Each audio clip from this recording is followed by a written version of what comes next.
Chers parents, bienvenue dans cette nouvelle vidéo. Et aujourd'hui, on va s'intéresser à un sujet en particulier qui va concerner quasi tous les enfants. Ce sont les cauchemars et les terreurs nocturnes. Tu as déjà peut-être entendu ton enfant crier dans son sommeil, ou peut-être qu'il avait l'air complètement paniqué au milieu de la nuit pour ensuite s'endormir comme si de rien n'était. Et toi, au milieu de tout ça, tu es perdu, tu sais pas si c'est un cauchemar, tu sais pas si c'est une terreur nocturne, et surtout, tu ne sais pas vraiment quoi faire pendant ces moments-là. Dans cette vidéo, je vais t'aider à comprendre la différence entre les terreurs nocturnes et les cauchemars. On verra aussi comment tu peux réagir et surtout comment prévenir ces événements qui peuvent vraiment perturber le sommeil de ton enfant et puis, par la même occasion, le tien.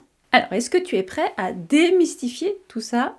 C'est parti. Je vais d'abord commencer par les terreurs nocturnes. Les terreurs nocturnes, c'est un phénomène qu'on observe généralement entre 12 mois et 4 ans, particulièrement présent chez les enfants d'âge préscolaire. Et la bonne nouvelle, c'est que ces terreurs nocturnes disparaissent souvent avant l'âge scolaire. C'est rare qu'elles surviennent après 5 ans. Donc si ton enfant traverse cette phase, ne t'inquiète pas, ça peut faire partie de son développement. Mais qu'est-ce qui se passe pendant une terreur nocturne? En fait, pendant une terreur nocturne, ton enfant, il n'est pas vraiment réveillé. C'est un peu comme s'il était pris dans un état de sommeil très profond, sans vraiment être complètement conscient de ce qui l'entoure. Il est même complètement inconscient de ce qui l'entoure. Même s'il peut avoir les yeux ouverts, il peut hurler, il ne reconnaît pas son environnement, il ne te reconnaît pas.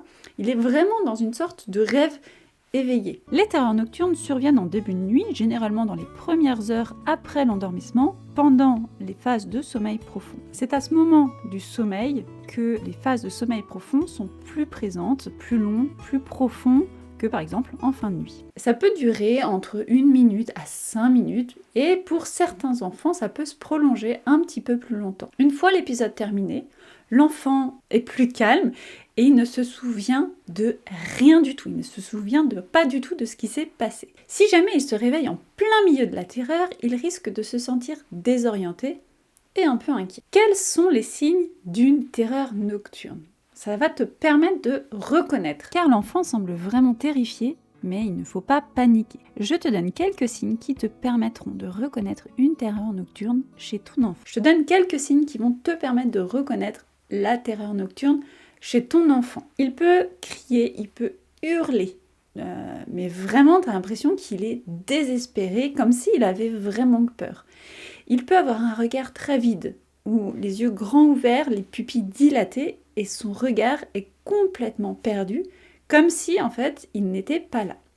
Il peut se débattre, il peut s'asseoir brusquement dans son lit, il peut être agité. Sa respiration peut être rapide, il peut transpirer, il peut être couvert de sueur et il a une respiration qui peut être très haletante. Il peut avoir aussi un discours très incohérent. Il peut parler, mais ses mots en fait n'ont aucun sens. Et en fait, il peut être très difficile à apaiser, il peut être même agressif. Par exemple, il peut ne pas supporter d'être touché pour être réconforté. Tout ça, il ne s'en souviendra pas le lendemain matin, à moins qu'il se soit vraiment réveillé pendant l'épisode. Il n'aura plus aucun souvenir de sa terreur nocturne et généralement tout redevient normal une fois qu'il aura terminé son cycle de sommeil. Qu'est-ce qui peut causer les terreurs nocturnes? Parce que c'est ça qui va nous intéresser. Pourquoi elles apparaissent en fait? Elles peuvent avoir plusieurs causes et certaines sont liées à des facteurs génétiques. Les terreurs nocturnes peuvent être héréditaires. Alors si toi, ton conjoint avait fait des terreurs nocturnes, possiblement ton enfant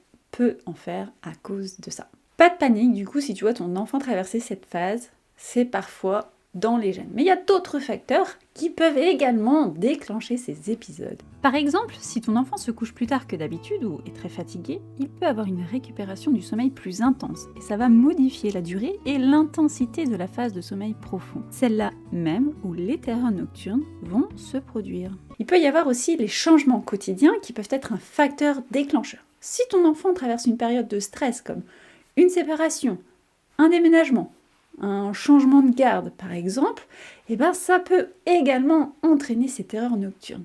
Le stress va perturber son sommeil, surtout s'il est déjà prédisposé à ce phénomène. Et si ton enfant cesse de faire des siestes mais n'est pas encore tout à fait prêt, si ses habitudes de sommeil changent de manière brutale, ça peut aussi entraîner ces terreurs nocturnes. Il faut savoir que les transitions dans le sommeil peuvent être vraiment difficile à gérer pour certains enfants. Et parfois, les maladies, la fièvre, peuvent être aussi un facteur déclencheur de terreur nocturne. Quand l'enfant est malade, son sommeil est perturbé et ça peut entraîner l'apparition d'épisodes de terreur nocturne. Si les terreurs nocturnes ont lieu pendant la petite enfance, il y a aussi un risque que l'enfant développe d'autres troubles du sommeil, comme le somnambulisme. En fait, les enfants ayant souffert de terreur nocturne sont plus susceptibles de faire du somnambulisme après 5 ans, ou même de parler durant leur sommeil. Heureusement, le somnambulisme a tendance à disparaître avec l'adolescence, tout comme les terreurs nocturnes d'ailleurs, dans la plupart des cas. Alors, comment faire quand tu te retrouves face à ton enfant en pleine terreur nocturne? Comment réagir quand ton enfant fait une terreur nocturne? Alors je sais, ça peut être assez flippant, mais t'inquiète pas. La première chose à faire, c'est ne rien faire. Bah oui, en fait, on va pas le toucher, on va pas lui parler, et surtout, on va essayer de rester calme. Ton rôle ici, c'est celui d'un spectateur bienveillant qui va veiller au grain sans intervenir directement. Tu restes près de lui sans le perturber davantage. Tu évites de lui parler, tu évites de le réveiller brusquement, ça pourrait aggraver la situation. Si tu vois qu'il est vraiment agité, tu peux simplement le surveiller, mais en restant calme et discret. L'idée, c'est de les laisser passer cette phase de réveil incomplet et de laisser se rendormir seul. Souvent, après quelques minutes d'agitation, il retourne en sommeil profond sans même s'en rendre compte. Bien sûr, si tu vois que ça dure plus longtemps ou qu'il risque de se faire mal, je t'invite à intervenir doucement. Maintenant, on va voir comment prévenir ces terreurs nocturnes pour éviter qu'elles ne surviennent trop fréquemment. Bien sûr, ça va dépendre des enfants, mais il y a certaines stratégies qui peuvent aider à réduire la fréquence des épisodes et je te donne quelques conseils pratiques. Créer une routine du soir stable, si ce n'est pas le cas, parce que les enfants adorent la prévisibilité. Donc, un rituel bien parfait pour se préparer à une nuit sereine. Évitez les écrans avant le coucher parce que ça va aussi interférer dans la production de mélatonine et donc dans le sommeil. On évite des repas trop copieux le soir parce que également la digestion peut perturber le sommeil. Et la fatigue, c'est le facteur majeur des déclenchements des terreurs nocturnes. Alors je t'invite à faire dormir ton enfant au maximum et lui offrir suffisamment de sieste. Il existe une technique qu'on appelle le réveil programmé. En fait, tu vas réveiller ton enfant 30 minutes avant l'heure habituelle de la terreur nocturne. Ça va permettre d'interrompre le cycle de sommeil à un moment clé et le guider vers une phase de sommeil plus calme. Si après quelques semaines, tu ne vois aucune amélioration, n'hésite pas à consulter un professionnel, il pourra t'apporter un éclairage supplémentaire et ajuster la stratégie. Maintenant, on va parler des cauchemars. Qu'est-ce que c'est? Pourquoi il y a des cauchemars et en quoi c'est différent des terreurs nocturnes? Contrairement aux terreurs nocturnes, les cauchemars sont des rêves et non des réveils partiels du sommeil. Ton enfant est en sommeil paradoxal, celui où il rêve. Les cauchemars surviennent souvent en fin de nuit, pendant les phases de sommeil paradoxal.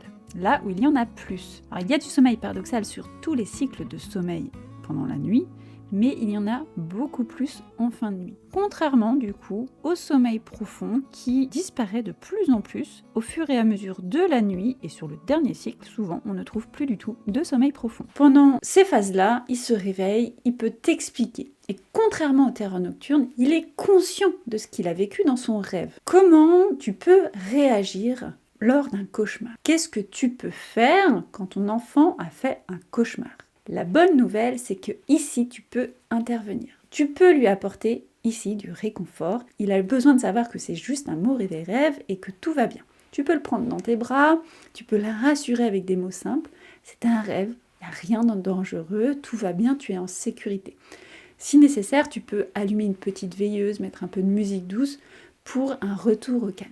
Et surtout, ne minimise pas sa peur, parce que s'il le fait peur dans le rêve, pour lui, il est bien réel. La clé ici, c'est de lui offrir un maximum de sécurité et de calme afin qu'il puisse retrouver son sommeil sans anxiété. Comment prévenir les cauchemars? Les cauchemars peuvent être aussi influencés par des facteurs dans la vie de ton enfant. Les événements marquants, le stress ou même les images violentes qui peuvent être vues par exemple dans certains médias peuvent déclencher des cauchemars. Les changements importants comme un déménagement, la séparation des parents, la rentrée à l'école, les émotions fortes comme anxiété, du stress et puis la peur de quelque chose de précis. Pour prévenir les cauchemars, il est donc essentiel de créer un environnement serein dans la journée et dans la journée de ton enfant et être à l'écoute des émotions de ton enfant. Et si les cauchemars sont fréquents, si les cauchemars deviennent trop fréquents, trop violents, ou que tu remarques une anxiété grandissante chez ton enfant dans la journée, avec difficulté d'aller se coucher, je t'invite à consulter un professionnel, un psychologue, un pédiatre, etc., qui pourra aider ton enfant à comprendre ses peurs et à les surmonter. Voilà. Maintenant, tu sais différencier les terreurs nocturnes des cauchemars et surtout, tu sais comment y réagir. Il faut se rappeler que les deux sont des phases normales du développement et bien que même si ça peut être impressionnant, c'est pas dangereux. Le plus important, c'est de rester calme, rassurant et d'être présent pour ton enfant. Si tu as aimé cette vidéo, n'oublie pas de t'abonner, de liker et de partager ton expérience en commentaire. On est là pour se soutenir dans ces moments qui ne sont pas forcément toujours évidents. Et on se retrouve dans une prochaine vidéo. Prends soin de toi, à bientôt!